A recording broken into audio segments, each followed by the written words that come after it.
The church was so quiet that morning I could hear my own breath echoing against the wooden walls. The floor creaked like it remembered every footstep that had ever walked toward forgiveness, yet none of them belonged to my children. Instead, a small white candle sat on the front pew, its unlit wick catching the pale winter light like it was waiting for someone braver than me to touch it. I kept my eyes on it through the opening hymn, wondering how something so small could feel more present than the people who should have been there.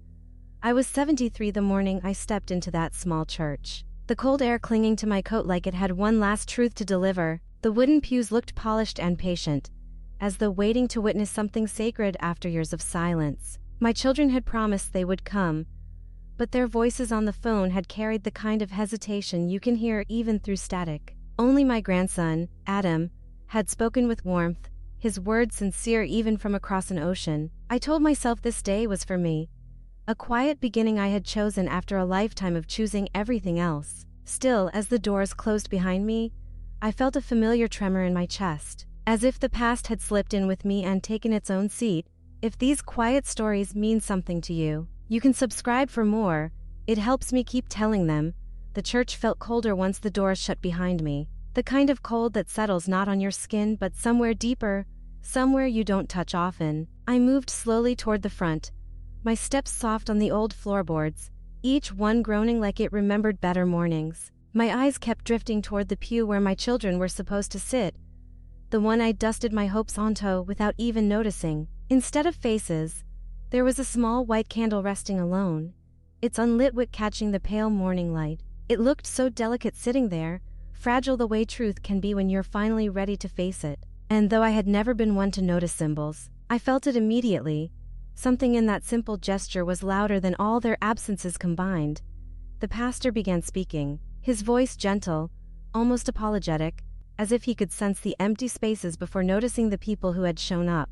I felt the words wash over me, warm in tone but not quite reaching the places I needed them to. My gaze kept returning to the candle, its stillness steady, almost breathing in the quiet. I knew Adam had sent it, though how it had found its place on that front pew, I couldn't imagine. He was the only one who had sounded sincere when he said he wished he could be with me, the only one who didn't fill his sentences with reasons and delays. I wondered what he thought the candle would mean to me, whether he hoped it might soften the disappointment of the others not coming. Yet standing there, I didn't feel softened, only exposed, as though the light waiting inside that candle saw more than I wanted it to. As the hymns began, their soft rise echoing through the small chapel, I focused on the movement of the choir's robes, the slow swaying of heads, the shift of air when people stood. But beneath all of it, the candle remained still, a quiet center in a room full of motion. I found myself wondering when my family had learned how to stay away so gracefully. There had been a time when they would have run to stand next to me, proud,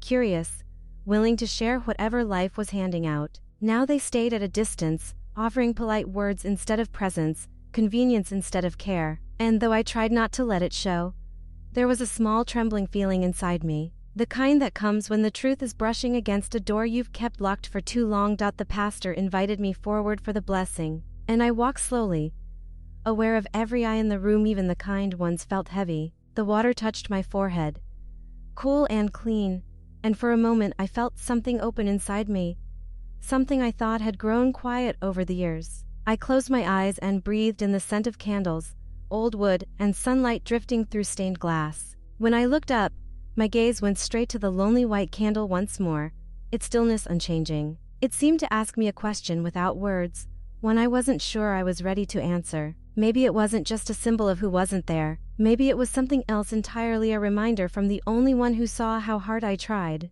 even when no one else did. When the ceremony ended, people approached with warm smiles and gentle congratulations, their words kind but distant in that way strangers' kindness often is. I nodded and thanked them, but my eyes kept drifting back to the candle. Once the room began to empty, I walked slowly toward the front pew, the hem of my coat brushing softly against my legs. The floor creaked like it remembered every moment this church had ever held, and maybe mine would be just another quiet memory folded into its wooden spine. I reached out and picked up the candle, its weight lighter than I expected, almost like it was meant to be carried. As I turned it in my hands, I noticed a small folded note taped carefully underneath, the handwriting unmistakably Adam's, a little crooked, but earnest in the way his messages always were. The note was only a few words long, but it felt like it stretched across years I had tried not to revisit. Asterisk for what they missed and what you didn't. Asterisk I read it twice. The sentence soft but firm, as though he meant for it to stay in the air for a while before settling. It struck something deep in me, something I had been ignoring for longer than I cared to admit. He knew, in his quiet, gentle way, that this day meant more than a ceremony. He knew the silence of absence hurt more than any argument we'd ever had, and somehow, even from far away, he wanted to remind me that I had shown up for my own life. Even if those I loved couldn't show up for me, I sat down slowly on the pew where the candle had rested, holding it close for a moment, feeling the smooth wax warm against my palm. The church was nearly empty now, the last few people whispering their goodbyes as they headed out into the cool air. The pastor lingered near the back, his eyes kind but questioning, though he said nothing. I looked around the chapel, the sunlight on the walls, the dust drifting gently through the beams, the silence that wrapped itself around the room. For a moment, I felt the weight of years settle on my shoulders, not crushing but honest. I realized then that this small gesture from my grandson might be the opening of a door I had kept closed out of fear, regret, or maybe simple exhaustion. As I finally stood and walked toward the exit, the candle tucked carefully into my hands, I felt a strange calm move through me. Not peace pieces to light a word, but something quieter, like acceptance shifting into place. I stepped outside, the cold air meeting me with a softness I didn't expect. And for the first time that morning, I let myself wonder if this was the moment I finally began facing the reasons my family kept their distance. The candle's weight in my palm felt like a question, one that lingered even as I headed down the church steps and into the gray morning waiting for me. When I returned home, the house felt as though it had been waiting for me, settling into a hush that wrapped itself around my shoulders the moment I stepped through the door. I set my coat on the hook and placed the candle gently on the kitchen table, its white wax catching the weak afternoon light that filtered through the curtains. The floor creaked like it remembered my hesitation from earlier that morning, the same quiet reluctance I felt now as I reached for my phone. 3 missed calls blinked on the screen, each one from a different child, each one arriving after the ceremony had already ended. I stood there for a moment, listening to the soft hum of the refrigerator, preparing myself for voices that would say everything except the truth.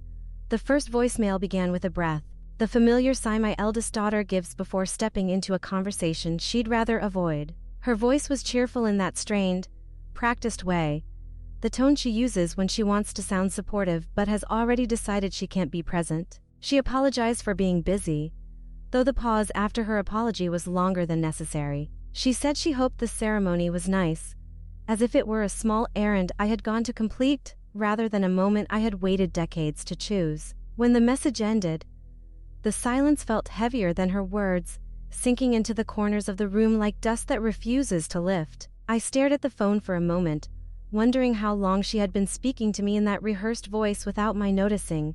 The second message came from my son, his voice lighter, quick, and efficient. He talked about work deadlines, last-minute responsibilities, and how he had meant to call earlier but time had slipped away. He laughed once, a short breath meant to soften the guilt, but even through the speaker it didn't sound like him. It was a laugh that didn't reach the eyes, the kind that feels more like a habit than an emotion. He promised he would visit soon, though he'd been promising that for years in the same tone that made me wonder if he believed his own words. When his message ended, I replayed the sound of his forced optimism, feeling its familiar sting settle low in my chest. The last voicemail was from my youngest daughter, the one who used to cling to my legs when she was small, her voice bright and unfiltered back then. Now her message was short, polite, and slightly distant, like someone calling an acquaintance rather than a mother. She said she hoped everything went smoothly, a word that made the ceremony sound like paperwork instead of a baptism.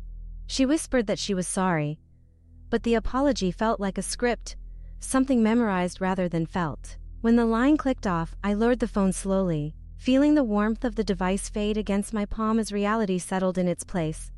I set the phone down and began making tea, moving through the familiar motions of boiling water, rinsing the cup, choosing a warranty bag from the box. The kitchen felt dimmer than usual, as though the walls were absorbing the quiet disappointment that drifted through the air. I carried my cup to the window and sat down, staring out at the late afternoon sky shifting into soft gray. I replayed their messages one by one, each voice layering over the next until they blurred into a single tone, careful, distant, practiced. It made me think of all the promises they had made months ago, spoken with enthusiasm that now felt hollow in hindsight. I remembered hoping they meant it, hoping this time would be different. Even though history had often shown me otherwise, the candle sat on the table behind me, its wax glowing faintly under the dimming light. The same gentle presence it had been in the church. I found myself glancing at it more often than I meant to, as if it held some explanation their messages hadn't.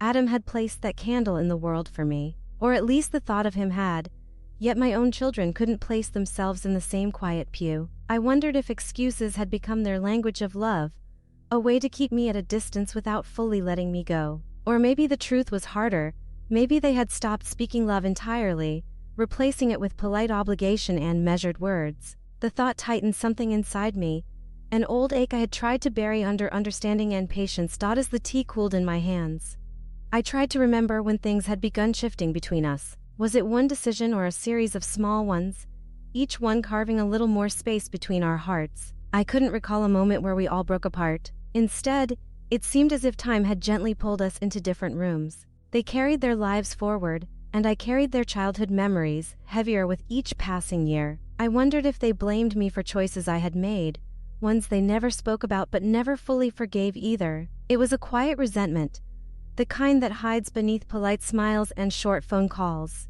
The kind I had sensed but never named out loud. I leaned back in my chair, letting the steam from the cup warm my face, though its comfort felt fleeting. The room whispered with the faint hum of the heater, the ticking of the old clock on the wall, the small creaks of settling wood. The house felt like an echo of my life once full, now softened into long stretches of quiet. I thought of the ceremony, of standing alone in front of the congregation, of the candle that had been placed for me when no one else came. It had meant something, that small gesture from a boy who knew so little of my past but so much of my heart. His note had carried more sincerity than all 3 voicemails combined, and that truth settled around me with a mix of warmth and grief.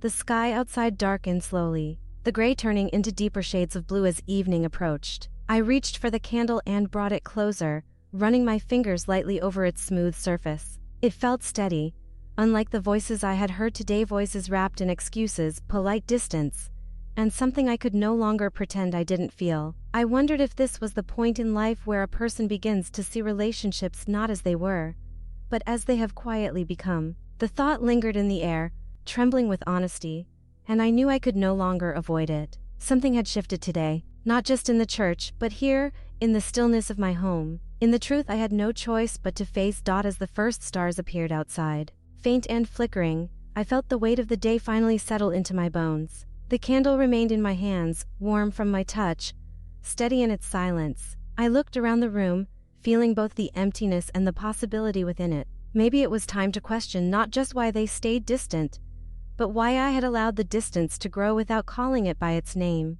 A soft uncertainty stirred in me, a quiet question rising like breath.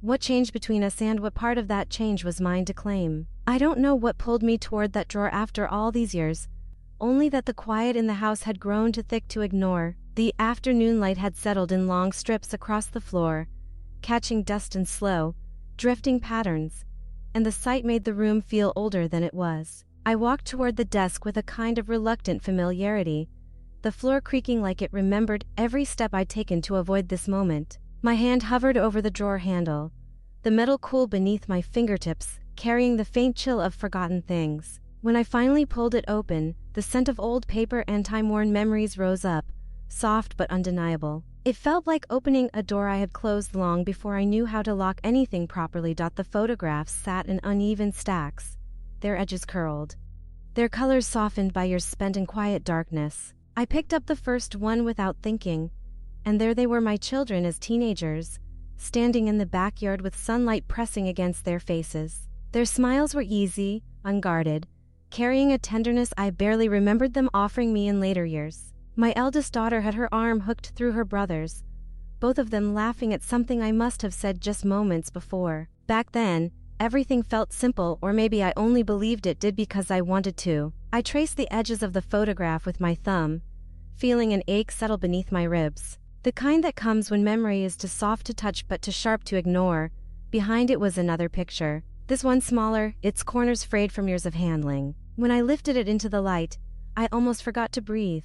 It was me, much younger, holding Adam when he was just a few months old. His tiny hand gripped the collar of my shirt with the fierceness only infants possess, as if holding onto me meant holding onto the whole world. My hair was darker then, my eyes clearer, touched by a hope I didn't realize had faded with time. I remembered the day the picture was taken, the smell of warm milk, the soft hum of the fan in the living room, the way his breath tickled my collarbone. Looking at it now, I felt something loosen and tighten in the same heartbeat. It was hard to believe how close we had all been once, how easily their laughter had filled the house. I sat down slowly, the chair creaking beneath me as though it too remembered moments I had tried to forget. I laid the two photographs side by side, comparing the years between them, the change in my face, the distance forming in theirs, even if it wasn't visible yet. In those captured moments, they loved me openly, effortlessly, without calculation or resentment. But somewhere between then and now, something shifted. Conversations shortened. Visits became obligations. Their smiles hardened into politeness. I had told myself it was simply the natural distance of adulthood, that children grow into their own worlds and parents must learn to adapt. But holding these images now, I felt the lie slip a little from its place. The distance hadn't started when they were grown, it began long before. The drawer felt heavier every time I reached for another stack, as though each photograph carried its own weight of regret. Pictures from birthdays, school events, family dinners, all frozen in time, untouched by the tension that would fill the years to come. I found one of my youngest daughter sitting on my lap, both of us grinning with frosting on our fingers, her small hand pressed to my cheek. I remembered feeling tired that day, pulled thin by responsibilities I never spoke about, but smiling anyway because that was what mothers were supposed to do. I wondered now if she had felt the exhaustion beneath my smile, if she had mistaken it for distance long before she knew how to name it. The thought settled over me like a slow, sinking truth. I held photograph after photograph, letting the memories rise and fall like waves I had forgotten how to swim in. There was one of all three of them standing by the fireplace, the stockings behind them stitched with their names. They were laughing, pushing each other playfully, unaware that the moment would one day be dissected by a mother trying to trace where she lost her children. I remembered that winter, how the house was cold but their laughter warmed it, how I stayed up late wrapping gifts alone because their father had already begun slipping into the quiet space where our marriage would eventually disappear. I wondered if they blamed me for the way things unfolded, for staying too long or leaving too late. Children rarely understand the decisions adults make, they only feel the aftermath. The more I looked, the more I realized how carefully I had arranged my life around avoiding these memories. I had kept the drawer closed, convincing myself the past didn't matter if the present remained calm enough to bear. But now, with the candles softly glowing on the table beside me, its steady presence humming like a quiet truth, I couldn't avoid the questions rising from the photographs. What moment had started the unraveling? Was it a single argument, a misunderstood silence, a choice I made thinking it was for their good? Or had it happened slowly, like threads loosening one by one until the whole fabric fell apart? I pressed the heel of my palm against my eyes, feeling the weight of years in that single gesture. Every mother carries regrets, but some regrets refuse to sleep. Waking at strange hours or in the flicker of an old photograph. The drawer sat open beside me, its shadows deepening with the fading afternoon light. I placed the photographs back gently, though my hands trembled slightly as I did. The house around me felt different now, as if the walls had inhaled the honesty I had stirred. I knew this drawer held more than just pictures, it held the evidence of a life lived in both love and uncertainty, in effort and failure, in choices I had never spoken aloud. I closed it slowly, the wood sliding with a soft sigh, almost like a confession. Sitting back in my chair, I felt a strange mix of clarity and sorrow settle inside me. The past wasn't gone. It had simply been waiting for me to open the drawer. As the last of the daylight slipped away, I looked once more at the candle resting quietly on the table. Its white wax reflected the dimness around it, a gentle reminder of presence in the midst of absence. I felt the question rise again, softer now but no less haunting. What moment started the quiet separation, and why, after so many years, did it still have the power to hold me in its grip? The pastor came by on Thursday afternoon, just as the sun was slipping behind the rooftops and casting long shadows across my walkway. I saw him through the window, his figure small against the fading light, holding a modest bouquet from the church garden. When I opened the door, the cool air followed him in, carrying the faint scent of rosemary and old hymnals that always clung to his coat. He smiled warmly, the kind of smile that tries to soften whatever truth it's about to walk into. I invited him inside, feeling the familiar creak beneath our feet as though the house was acknowledging a guest it remembered. He handed me the flowers, their stems still damp with the morning's dew.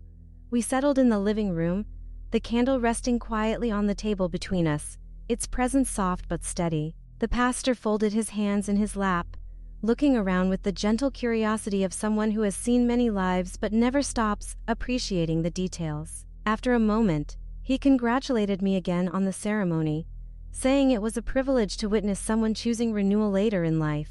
I thanked him, though the words felt heavy on my tongue, weighted by everything left unsaid. He nodded slowly, as if sensing the hesitation in my voice even without hearing it. Then he asked, almost casually, whether my family had attended, the question floating into the room like a feather light, but landing with surprising gravity.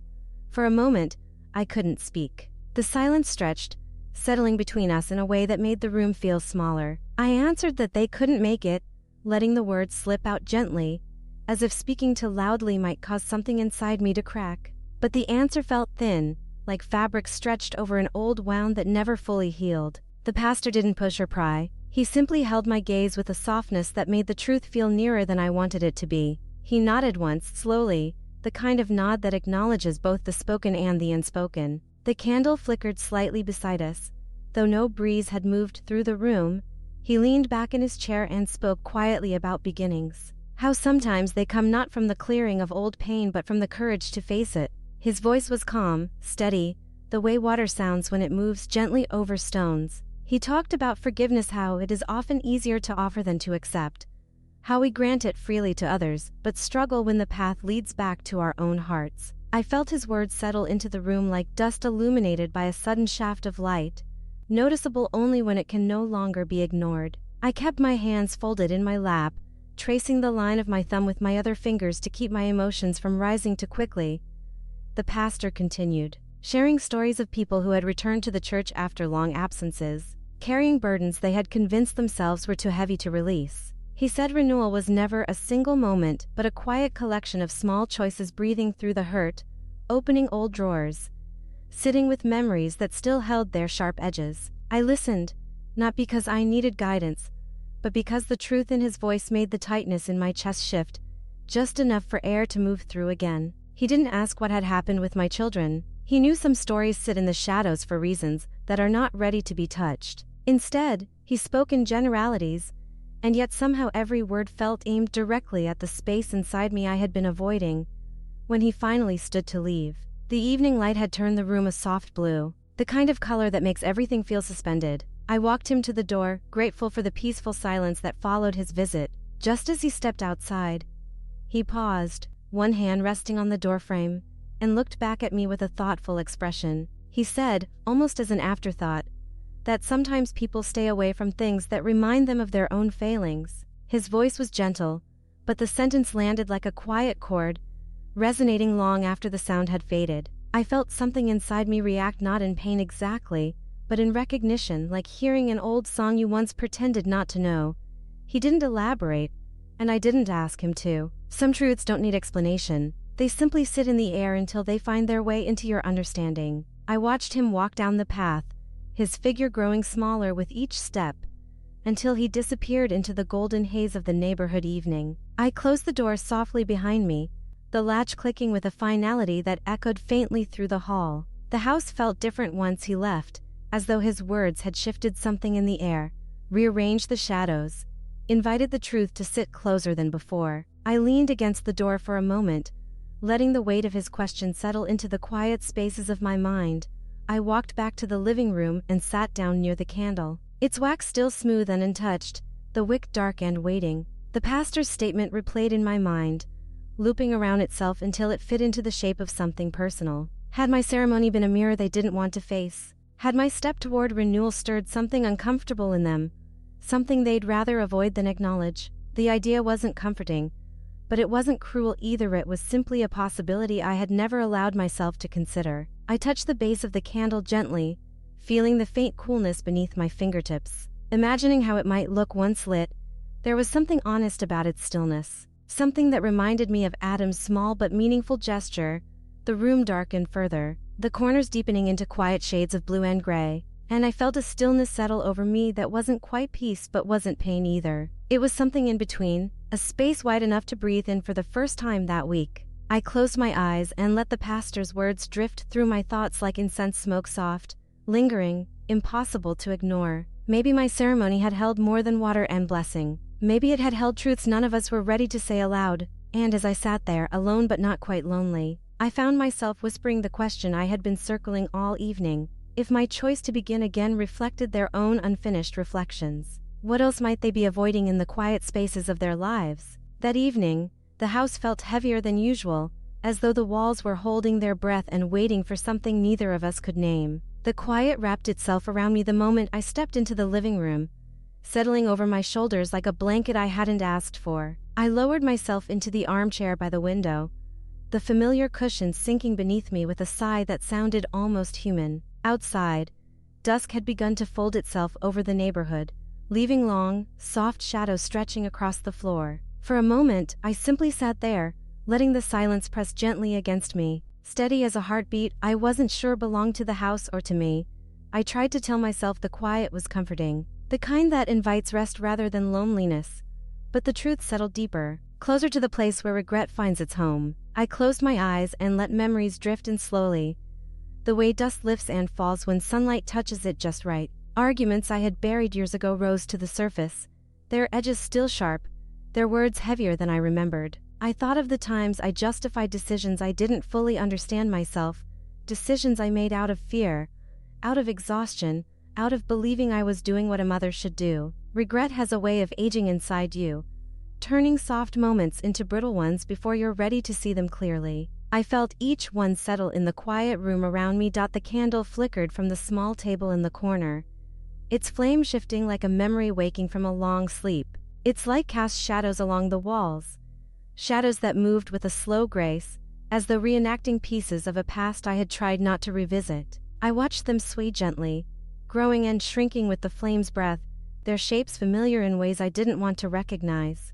There were days when I tried so hard to be both mother and peacemaker that I ended up losing pieces of myself in the process, pieces I assumed no one noticed at the time. But now, sitting here with the room so quiet I could hear my own pulse, I wondered whether my children had noticed more than I ever realized. I leaned back in the armchair, letting its worn fabric cradle me the way it had on countless late nights over the years. Sometimes, after they were asleep, I would sit in this exact spot and think about everything I wished I could undo, the words spoken too sharply, the silences that stretched too wide. I remembered days when the house was full of voices, frustration and laughter intertwined in equal measure. Days when their footsteps echoed down the hallway and the floor creaked like it remembered every moment. But I also remembered the times when their eyes avoided mine, when questions went unanswered, when my attempts at offering peace felt like they were arriving too late. It's strange how a home can hold both warmth and regret with equal tenderness. I opened my eyes and stared at the ceiling, tracing the faint cracks that ran like delicate veins across the plaster. Those cracks had been there for years, unnoticed until the house grew quiet enough for me to see them. Maybe that's how distance works, forming slowly, quietly, in the spaces no one thinks to look at until it's too late. I wondered if my children carried their own cracks in places I never took the time to study. I wondered if I had missed moments when they needed me to listen rather than speak, to soften rather than stand firm. A mother's heart often assumes it knows best, but hindsight has a way of humbling even the most loyal intentions. The room felt colder as evening settled deeper, though the candle's small flame continued to give off a gentle warmth. I pulled a blanket across my lap, holding its edges tightly, the fabric soft but aged from years of exactly this kind of night. I thought about apologies, the ones I offered too quickly, the ones I held back out of pride or fear, and the ones I didn't even realize were needed. My children had grown into adults who guarded their emotions carefully, their smiles polite, their tones measured, their affection cautious. I couldn't help but wonder whether they had learned that distance from me, whether my own attempts at appearing strong had taught them to hide their vulnerabilities rather than share them. The realization settled heavily in my chest, like a truth I had been dancing around for years. I looked toward the candle again, its flame steadying itself after a brief tremble. The shadows on the wall softened, losing their sharper edges, becoming more like gentle echoes than reminders. I let my thoughts drift to the years when I believed being strong meant being silent, when I thought shielding them from my pain would protect them. But silence can teach distance just as easily as honesty teaches closeness. Maybe they had learned to keep their hurts quiet because they had watched me do the same. Maybe all the times I thought I was protecting them, I was actually teaching them how to walk away gently, without making noise. A faint ache spread through my chest, the kind that comes when truth moves closer than comfort. I wondered what it meant to carry responsibility for a distance that now felt immovable. How do you apologize to children who have built lives that no longer include the parts of you that once mattered? How do you reach across years of quiet misunderstandings and hope the gesture is enough? I wasn't sure I had the courage to try, but the question lingered anyway, soft and persistent. Regret is a lonely companion, but it often brings clarity in its wake. Night settled fully outside, turning the windows into mirrors that reflected the room back at me. I saw myself sitting there, wrapped in a blanket, illuminated by a single candle, looking smaller than I wanted to admit. I studied my own reflection, the way my shoulders slumped slightly, the way my eyes held a tiredness I hadn't noticed earlier. The silence in the house deepened, not menacing but honest, revealing the spaces where conversation used to live. I reached out and touched the arm of the chair, grounding myself in the present before my thoughts could drift too far into the past again. The candle flickered once more, its flame bending as though acknowledging the weight of my thoughts. I felt a question rise inside me, gentle but unrelenting. Had I played a part in the distance I now grieved? The answer hovered somewhere just beyond reach, tender and sharp all at once. As the flame steadied and the shadows grew still, I let the question linger, knowing it would follow me into the next morning. Waiting patiently for honesty, I could no longer keep at bay. Night had settled deep into the house, the kind of night that wrapped its quiet around every corner, until even the clock seemed to tick more softly. I sat in the dim living room with only the candle's amber light flickering against the walls, its small flame shifting like a whisper I couldn't quite hear. The air felt still, holding onto the weight of the thoughts I had carried since the afternoon. I reached for my phone, more out of habit than intention, the screen lighting up my face with a pale glow. That was when Adam's name appeared, unexpected and sudden, the ringtone breaking the hush of the room like a soft knock on a closed door. When the screen connected, his face appeared bright, warm, framed by the soft yellow light of whatever room he was sitting in. His smile came quickly, genuine in a way that felt almost unfamiliar after so much polite distance from others. "Grandma," he said, his voice lifting with something that felt close to relief. For a moment, the room around me softened, the shadows pulling back as though making space for him. He asked how I was, how the day had gone, and whether the ceremony felt meaningful. I nodded, taking in the details of his expression, the easy tilt of his head, the way his eyes stayed on mine without drifting. His presence, even through a screen, steadied something inside me that had been wavering. I told him about the candle immediately, unable to keep the gratitude from threading through my voice. His smile widened, though not with that strained politeness I'd grown used to from others. No. This smile reached his eyes, warming them, until they crinkled slightly at the corners. He said he wanted me to feel seen, even from far away, and that a candle felt like the right way to be present without intruding. I looked at him carefully then, seeing the tenderness behind his simple gesture, remembering the photograph I had held earlier of his tiny hand gripping my collar. He had always had a quiet way of belonging, a softness inherited from no one else in the family. As he spoke, the candle flickered behind me, its flame leaning forward like it was listening to. Our conversation drifted gently, moving from the ceremony to the weather to whatever he had eaten for dinner. His voice carried the easy rhythm of someone who wasn't rushing, someone who wasn't balancing obligation under every syllable. After a while, though, he hesitated, his gaze shifting slightly as if choosing his words with care. "Grandma," he said softly, "I know I wasn't there today, but was it just you?" The question settled between us like dust in sunlight, visible,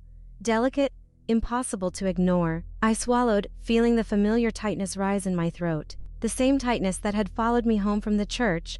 I told him the truth in pieces, each word slow and measured, careful not to pour more into the conversation than he had asked for. I said his parents had called afterward, that they hadn't been able to make it, and that it was all right. But even as I said it, my voice felt thin, stretched across a truth that held its own sharpness. Adam's expression softened, but not with pity, more like someone recognizing a quiet wound they had suspected but never seen confirmed. He nodded gently, his eyes steady on mine, the silence between us no longer uncomfortable but understanding. It felt strange to be seen so clearly, especially by someone so young, someone whose childhood I had only glimpsed between long stretches of absence. He leaned closer to the screen, his voice dropping into a softer tone, the kind he used when he wanted to tread lightly on fragile ground. "I've noticed things seem strained," he said, choosing each word as though placing them carefully onto thin ice. "Mom and Dad don't really talk about it, but I can tell something isn't right. Have I misunderstood?" His question made my breath catch, not because it was unexpected, but because it was the one question no one else in the family had ever dared to ask. The candle's flame flickered again, bending as though the room itself leaned into the moment. I looked away for a second, letting my eyes rest on the shadows drifting along the wall, their shapes shifting like memories I wasn't ready to name. The floor creaked like it remembered every unspoken truth still lingering in the house. I searched for the right words, but everything I found felt too heavy or too sharp or too old to place in his hands. There were things he didn't know, things his parents had tucked away under years of distance, things I had chosen to stay silent about because silence had always felt safer. My fingers tightened around the phone, grounding myself before the past could spill out too quickly. "It's complicated," I said finally, the words small but honest, carrying more history than explanation. Adam nodded, his expression thoughtful in a way that made him look older than his years. He didn't push, didn't ask for the details he must have been curious about. Instead, he waited, offering patience instead of questions, space instead of pressure. "You don't have to tell me," he said gently. "I just want you to know I see it, and I care." His voice held a sincerity that reached straight into the place inside me where loneliness had been settling like dust for years. It tightened my throat again, but this time with something closer to gratitude than pain. He smiled softly then, not with his eyes this time, but with a quiet sadness that told me he had wondered about this for longer than I knew.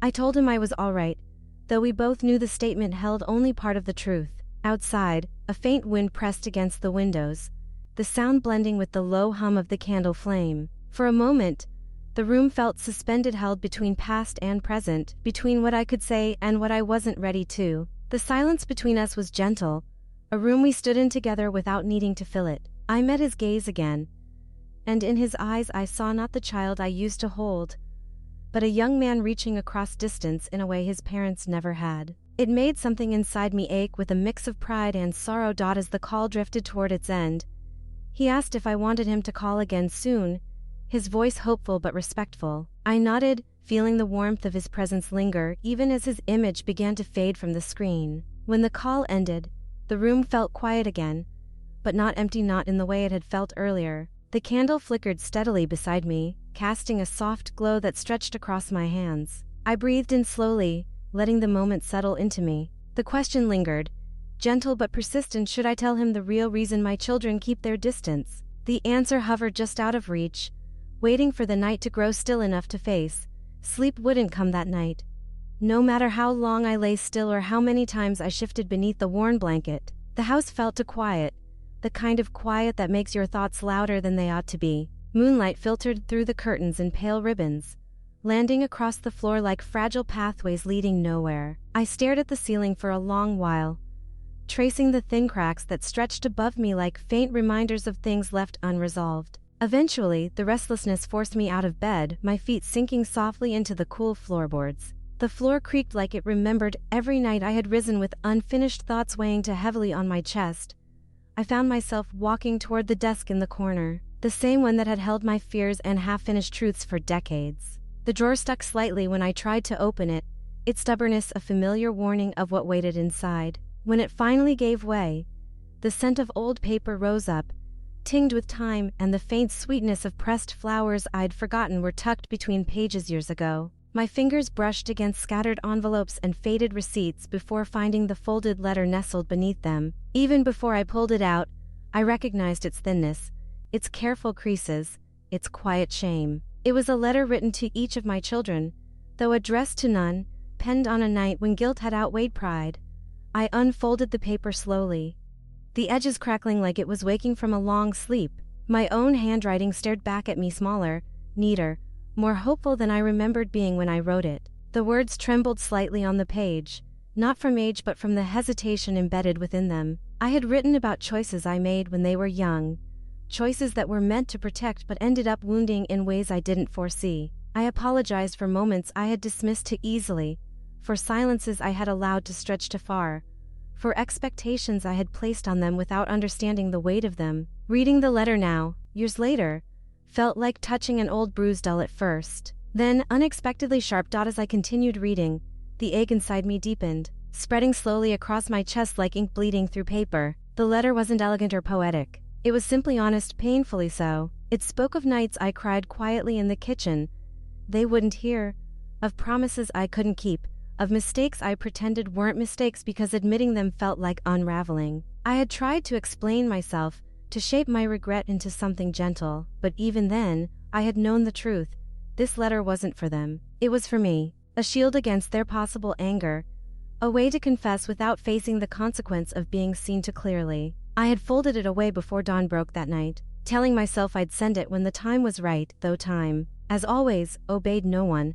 The candle on the table flickered softly, casting its warm glow across the letter, making the ink shimmer like it had just been written. Its steady flame felt forgiving, patient, without demand or expectation. I watched it for a moment, its light moving with the kind of certainty I had never managed to carry in my own choices. It illuminated the edges of the paper, highlighting the places where my fear had seeped into the margins. I ran my fingers over the words, tracing them slowly, as though touching them might pull me back into the woman who wrote them. She had been hurting, exhausted, afraid of losing her children yet too unsure of how to reach them. I felt compassion for her now, and also disappointment. I read the final lines again, simple, pleading, tucked into the bottom corner as if trying to hide.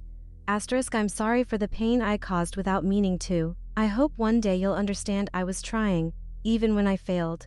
The words blurred slightly as I blinked, though I wasn't sure if it was from the dimness of the room or the weight behind the memories. I folded the letter once more, not as carefully as before, the paper softer now from the years it had spent waiting. The truth settled inside me like a stone dropped gently into water, sinking but not shattering anything. The letter hadn't been meant to heal them, it had been meant to protect me from hearing what they might say in response. I leaned back in the chair, letting my shoulders fall slowly as the candlelight softened the edges of the room. The silence around me shifted, no longer thick with fear but clearer, cleaner somehow, as though reading the letter had carved a small opening inside the heaviness. I thought about Adam's call earlier, about his quiet question that lingered still. He had looked at me with a sincerity that made honesty seem less frightening. I wondered what he would think if he knew about this letter, if he would urge me to send it or gently suggest the time for it had already passed. Maybe both would be true, maybe neither. The moonlight reached across the desk, brushing the candle's glow with a cool silver that made the moment feel suspended between past and present. I looked at the drawer, still open, its interior a small archive of everything I had avoided confronting. It held not just this letter, but versions of myself I had tucked away, believing they were better off unseen. I closed the drawer slowly, letting its wooden thud echo softly through the quiet room. My gaze drifted back to the letter lying on the table, its creases catching the light, its truth undeniable. I felt a question rising inside me, gentle but persistent. What would happen if I finally sent the truth? The thought lingered, not heavy this time, but steady, an invitation rather than a punishment. I picked up the candle, moved it closer to the letter, and watched the flame sway gently, as though breathing with me. The room seemed to exhale, releasing a tension I hadn't realized I'd been holding for years. My heart beat softly beneath the fabric of my nightshirt, each rhythm carrying both fear and possibility. I wasn't ready to answer the question, not yet, but for the first time in a long while. I didn't push it away. By Friday morning, I had gathered enough courage to reach out to each of my children, my fingers trembling slightly as I typed the same message 3 times. I kept it simple, polite, warm, an invitation for tea this weekend, just a few hours together. An attempt to bridge a distance that had grown so quietly it now felt like another presence living in the house. When the messages were sent, I stared at the screen, watching the small icons shift and blink in response. The house was silent around me, the kind of silence that leans in too close, waiting to see if hope will be rewarded or ignored. I placed the phone on the table beside the candle, its wick still dark from the previous night, and tried to steady my breathing. The first reply came quickly, almost too quickly, carrying a polite decline wrapped in gentle excuses. My eldest daughter wrote that the weekend was unexpectedly busy, that she wished she could come, and that she hoped I understood. Her message was warm but distant, the tone practiced, familiar, softened by courtesy but hollow all the same. I read it twice, the edges of the words pressing lightly against old doubts I had tried to quiet. I told myself it wasn't personal, that life simply moved differently for her, faster, fuller, more demanding. But beneath that reassurance was a quieter truth I didn't want to touch, the feeling that she hadn't even considered saying yes. A few hours later, my son replied, though his message was shorter, thinner, like a sheet stretched too tightly over something fragile. He said he would try next time, a phrase he'd used so many times it had lost its meaning somewhere along the way. I could almost hear his voice as I read it, upbeat but distant, like he was already halfway into something else as he typed. The floor creaked under me as I shifted in my chair, a small reminder of how long I had been waiting for a different version of him to appear. I typed a kind response, wishing him well, adding a smile at the end out of habit rather than hope. When I set the phone down again, the room felt slightly dimmer, the afternoon light losing some of its warmth. The third message never came. I checked my phone every hour on Saturday, then every few hours on Sunday, telling myself I wasn't watching the screen as often as I truly was. The quiet from my youngest daughter settled over the house like a slow-moving fog, filling corners I didn't know existed. She had always been the one who needed gentleness, the one who grew quiet when she felt overwhelmed. I tried to imagine she was simply busy, simply distracted, simply something, but the longer her silence stretched, the more it felt like an unspoken answer. By Saturday evening, when the sun dipped low and painted the walls in soft gold, I realized she wasn't coming. Not tomorrow, not today, not for tea, not for anything I had asked. Still, I prepared anyway. Sunday morning, I set the table for 3, choosing the plates they used to favor when they were children, though I doubted they remembered. I warmed the kettle, letting the steam rise in thin, ghost-like trails that curled toward the ceiling. The house smelled faintly of chamomile, and something older, something like waiting. I sat down in the living room where the candle flickered softly, its flame steady despite the draft slipping under the door. As the hours passed, the sunlight traveled across the room, landing first on the carpet, then the coffee table, then slowly fading into evening as if marking each hour of their absence. Each shift of light felt like a quiet reminder that time moves on with or without the promises people make. By midday, I checked my phone again, though I told myself I wouldn't. No new messages, no calls. The silence between us felt different this time, not padded by excuses or polite gestures, but clear, sharp, honest in a way I wasn't prepared for. I watched the kettle cool on the stove, and touched its handle still warm from the flame that had once warmed it. I imagined opening the door to see one of them standing there with an apologetic smile, explaining the misunderstanding, stepping inside like the past could simply be folded away. But the door remained closed, the street outside quiet, the driveway empty except for my own car. Afternoon slipped into evening, the blue light deepening beyond the windows, settling into a stillness that felt almost sacred. I walked back to the table and sat down in one of the empty chairs, letting my fingers glide over the rim of the untouched teacup. The absence felt heavier now, not just a moment of disappointment but a truth revealing itself slowly, gently, without malice. Reconciliation could not be one-sided. I had stretched my hand across yours, but hands can only reach so far when the other side doesn't move. The realization didn't come with anger, only sorrow, soft, familiar, settling neatly into the spaces where hope had once lived. The candle on the table flickered, its flame bending for a moment as though reacting to something unseen. I watched its golden glow reflect off the glass of the framed photograph nearby, the one of all 3 children when they were young. They had been smiling then, leaning close, unaware of how time would gently pull them apart from me and from one another. I reached out and touched the frame, the cool surface grounding me in the present even as my heart lingered in the past. The house felt so quiet by then that I could hear the soft ticking of the old clock in the hallway, each second passing with a calm that made the emptiness feel sharper. As night finally settled in, I returned to the living room and stood beside the candle that had burned all day, its flame small but persistent. I bent down and blew it out gently, watching the smoke rise in a thin, wavering thread before it disappeared into the dimness. The moment felt symbolic, not an ending, but an acknowledgement. The room grew darker, softer, as though exhaling with me. I stood there for a long time, letting the truth settle where denial had once lived. Hope refused to die, even when disappointed. But it changed shape, softened, learned to rest differently inside the heart. I walked to the window and looked out at the quiet street. The faint glow of porch lights dotting the neighborhood like distant stars. The silence around me deepened, no longer pressing, but still undeniably present. As I stood there, the question rose gently, persistent as breath: what do you do with hope when no one meets you halfway? Late Monday afternoon, when the light had begun turning the color of cooled honey, I heard a soft knock at the door. It wasn't urgent, just a gentle tapping that carried no expectations. When I opened it, there stood my neighbor, Mrs. Haniff, holding the ceramic dish I had lent her weeks ago. Her smile was small but warm, the kind that made the edges of a hard day soften without effort. She stepped inside with an ease that came from years of quiet familiarity, her coat rustling as she moved toward the dining table. Her eyes landed on the untouched place settings before I could shift them out of sight, and she paused, her expression softening into something like understanding.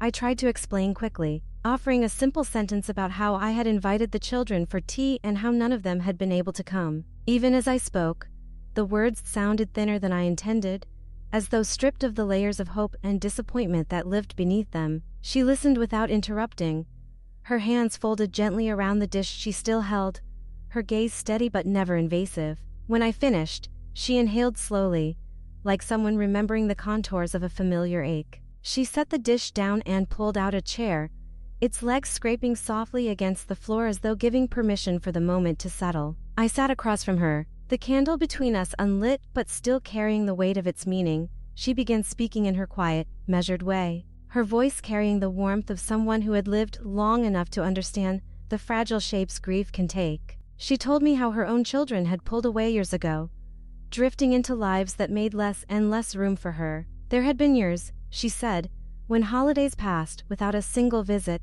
years when birthdays were remembered only through late-night texts and rushed apologies. She admitted she had once begged for their attention, calling more often than she knew she should, sending invitations that went unanswered, hoping each silence was temporary. As she spoke, her eyes softened in memory, not bitterness, just a tender ache eased by time.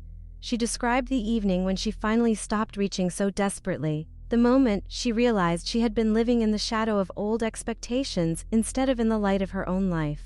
She said it wasn't anger that made her stop, it was exhaustion, the kind that settles deep in the bones. She began gardening again, reading more, attending community dinners without waiting for permission to enjoy herself. And strangely, she said that was when her children slowly returned. Not all at once, not wholeheartedly, but gently, as though approaching a door they feared they had closed too tightly. They came not because she pulled but because she released. Sometimes love finds its way back, she said, when we stop gripping it so tightly it can't breathe. I listened, letting her words wrap around me like a shawl laid over tired shoulders. Something in me softened, not entirely, but enough to allow air to move through places that had felt crowded by grief. Her story didn't promise healing, it offered perspective, a way to stand without bending so painfully toward what had gone quiet. I watched the way her hands rested easily on the table, steady, lived-in hands that had held their share of sorrow and still knew how to open again. Her presence filled the room with a warmth my children's absence could not diminish, a reminder that comfort sometimes arrives from unexpected corners rather than familiar ones. She glanced at the unlit candle, her eyes narrowing thoughtfully as though recognizing the silent significance resting in its small frame. She reached out and touched its base lightly, her fingers brushing the smooth wax like someone greeting a long-lost friend. "Someone still sees you," she said softly, almost reverently. The words landed gently but firmly, settling into a space just behind my ribs where hurt and hope tended to collide. She wasn't talking about the children who didn't come. She was talking about the grandson who had. She was talking about the people who remain present even when others fade into distance. About the second chances that sometimes arrive wearing smaller names. Her kindness moved through the room like a slow exhale, easing the tension that had wear upon itself into my shoulders. I thought of Adam, of the candle, of the way his voice had softened when he asked if I was all right. The bitter edges of the weekend seemed to smooth just slightly, not erased but less jagged. I felt myself leaning into the quiet comfort she offered, recognizing how rare it was to be understood without explanation, without having to defend or justify the sadness that lingered in the corners of my home. Her presence made the room feel warmer, as if some invisible draft had finally stilled. When she stood to leave, The evening light had faded into a soft gray, casting long shadows that stretched across the room like gentle reminders of the day passing. She gathered her coat over her shoulders and gave me one last nod. A look that said she wasn't offering advice, just companionship through something she had once walked through too. The floor creaked beneath her steps as she moved toward the door, the house acknowledging her kindness in its own quiet way. At the threshold, she turned back briefly, her eyes shimmering in the dim light, then stepped into the cool evening air without another word. I closed the door softly behind her and leaned against it for a moment, allowing the silence to settle around me once more. But this silence felt different, not sharp or accusing, but gentle, like a still pond reflecting the sky. I walked back to the table where the candle sat, its unlit wick dark but still carrying the memory of its glow. My fingers brushed the smooth wax, feeling its coolness ground me in the present. Her words repeated in my mind, "Someone still sees you," and the truth of them echoed softly beneath my ribs. As I stood there, the question rose again, quieter now but no less real: am I allowed to choose peace, even if they choose distance? The room didn't answer, but its quiet felt like permission. That night, the house felt unusually still, as if it sensed something waiting to unfold in the quiet. The sky outside had deepened into a soft blue-black, the kind that makes the world seem folded inward. I carried the candle to the living room, its weight familiar now, almost comforting. When I struck the match, the flame rose slowly, stretching upward with a soft crackle like it was waking from sleep. The room warmed with its glow, shadows pulling back as though giving me space to breathe.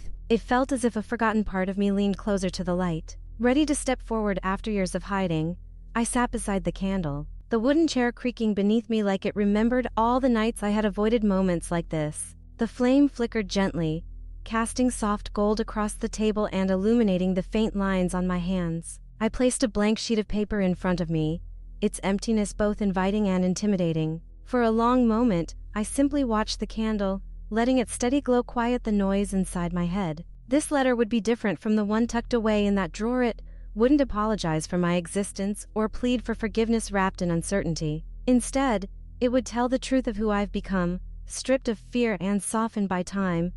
I picked up the pen and let my fingers settle around it, feeling the weight of everything I wanted to say. The words came slowly at first, like cautious footsteps on a long and used path. I wrote about the ceremony, the way the church felt full and empty at the same time, the way the candle on the pew steadied me in ways I hadn't expected. I wrote about the years that had stretched silently between us, years filled with both love and misunderstanding, with choices I made hoping they were right and regrets that grew quietly when I realized they weren't. I didn't try to reshape the past or make it gentler than it had been. I simply let the truth settle onto the page. The candle's flame swayed slightly with each breath I took, as though responding to the emotions rising and falling inside me. Its warmth softened the edge of the paper, and for the first time in a long while, I didn't feel the weight of guilt pressing down on my shoulders. Instead, there was a tender awareness, knowing that honesty did not demand perfection, only presence. I wrote about the woman I was, the one who raised them with the best tools she had at the time, flawed but earnest. And I wrote about the woman I am now, softer, quieter, more willing to face the shadows that linger in familiar corners. As the letter grew longer, the words steadied, gaining confidence with each sentence. I wrote not to mend them but to free myself from the silence I had mistaken for peace. I wrote so they would know me beyond my mistakes, beyond the stories they may have told themselves to explain the distance. I wrote so they might see the truth without obligation, so they might read the letter on a day when their hearts were open enough to receive it. And if that day never came, the honesty would still matter, if only because it finally existed outside my thoughts. When I paused, the room felt full, not crowded, but whole in a way that surprised me. The candle cast a soft glow along the floorboards, and they creaked gently, like the house itself was shifting in agreement with this new, quiet courage. I leaned back in my chair, letting the pen rest against the table, my hands slightly trembling from the weight of everything I had released. A calmness washed through me, subtle but unmistakable, the kind that feels like exhaling after holding your breath for far too long. The flame's reflection shimmered in the window, tiny but resilient, reminding me that small lights can still fill a room. I folded the letter carefully, the paper warm beneath my fingers. I placed it beside the candle, and for a moment, I simply looked at the two objects together, the light and the truth, side by side, neither asking for permission to exist. I realized then that I wasn't afraid of their silence anymore. Whether they responded with gratitude, confusion, or nothing at all, I had finally spoken to the part of myself that needed hearing most. The candle wavered, then steadied, its persistence mirroring the quiet resolve taking shape within me. I reached for 3 envelopes and wrote each of my children's names on them, my handwriting slower but steadier than it had been in years. The names looked different to me now, less like reminders of distance and more like ties I wasn't ready to sever. I placed a copy of the letter in each envelope, pressing the edges closed with a care that felt almost ceremonial. When I set them beside the candle, the flame glowed more brightly, catching the faint curve of the ink like it was blessing the moment. The room grew quieter as I sat there, letting the reality of what I had chosen settle gently around me. There was no guarantee that sending the letters would change anything. The distance could remain, the silence could stretch further, or something unexpected could unfold. But tonight none of that mattered. Tonight, the simple act of facing myself felt like stepping through a doorway I had avoided for decades. And that, in its own way, was enough. As the flame dimmed slightly, bending with the shift of the air, I felt a softness move through me, an easing of a wound I had carried so long it had become part of my silhouette. I leaned forward and cupped my hand around the candle, letting its warmth brush against my skin. The question rose quietly, tender but steady, moving through the room with a breath-like rhythm. Was this what it meant, after all these years, to finally begin forgiving myself? The morning it arrived, the air outside felt unusually still, the kind of stillness that settles over a neighborhood before anyone has begun their day. I opened the door to let in some light, expecting nothing but the familiar quiet of my porch. Instead, I noticed a thin envelope tucked gently beneath the welcome mat, its corner peeking out like a shy visitor. For a moment, I simply stared at it, unsure whether it had been placed there by mistake. The paper was slightly bent from the weight of the mat but still clean, the handwriting on the front instantly recognizable. Adam's careful, slightly slanted script. The sight of it made something inside me soften in a way I hadn't felt in years. I bent down slowly, the edge of the mat brushing against my hand as I pulled the envelope free. The floorboard beneath the door creaked like it remembered every time I had stepped out hoping for news that never came. I held the envelope carefully, almost ceremonially, feeling its lightness and weight all at once. It wasn't the kind of thick, heavy letter filled with explanations or long-winded emotion. It felt like something simpler, more immediate. I carried it inside and sat at the kitchen table, the chair sighing under me like an old friend settling into conversation. The candle remained on the table from the night before, wick dark but ready, as if waiting for company. I opened the envelope slowly, sliding my finger along the seal with a quiet reverence. The paper inside unfolded easily, releasing a faint scent of ink and something warm, like his room back when he was little. His handwriting filled the page in steady lines, each one shaped with intention rather than haste. He wrote that he wished he could have been at the ceremony, that he had imagined me standing in the soft church light, choosing a new beginning with the same courage he always believed I carried. He said he hoped the candle had felt like a piece of him sitting beside me, steady and present, even from afar. Reading those lines, I felt an unexpected warmth rise through my chest, gentle but profound. As I continued, his words reached into places I had kept locked for so long I feared they had withered. He told me he believed in the woman I had become, not just the grandmother who read him stories or sent him birthday cards, but the woman who had lived through years of quiet loneliness and still chose to begin again. He wrote that my journey inspired him,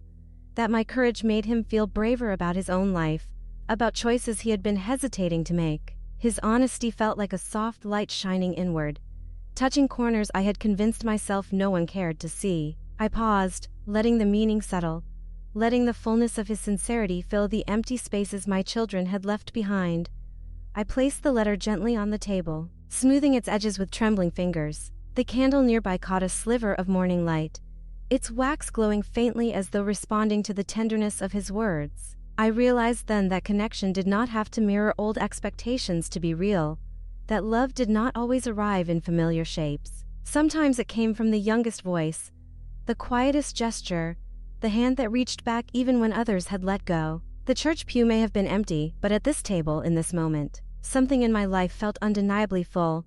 I read the letter again, slower this time, letting each sentence anchor itself in the places that had felt unsteady. The ache I carried from my children's absence didn't vanish, but it softened around the edges, made room for something else, a quiet gratitude for the bond that remained. I folded the letter carefully, pressing along its crease with the gentleness reserved for precious things.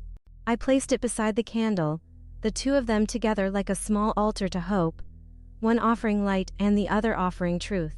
It felt right, the way they rested there, neither demanding anything of me, simply existing with quiet significance. As the day moved on, the house felt different, not louder but less empty. I walked through each room slowly, noticing the way the light fell across the floor, the way the walls seemed to breathe more easily. The silence that usually hung like a veil now felt lighter, almost companionable. I thought of my children not with bitterness, but with a kind of distant tenderness, as though seeing them through a soft, hazy memory rather than an old wound. Their choices, their distances, their unspoken reasons, none of it felt as sharp as before. Adam's letter had opened a small window inside me, letting in warmth I didn't know I needed. Later, I returned to the table and lit the candle once more, watching the flame rise with its quiet, unhurried strength.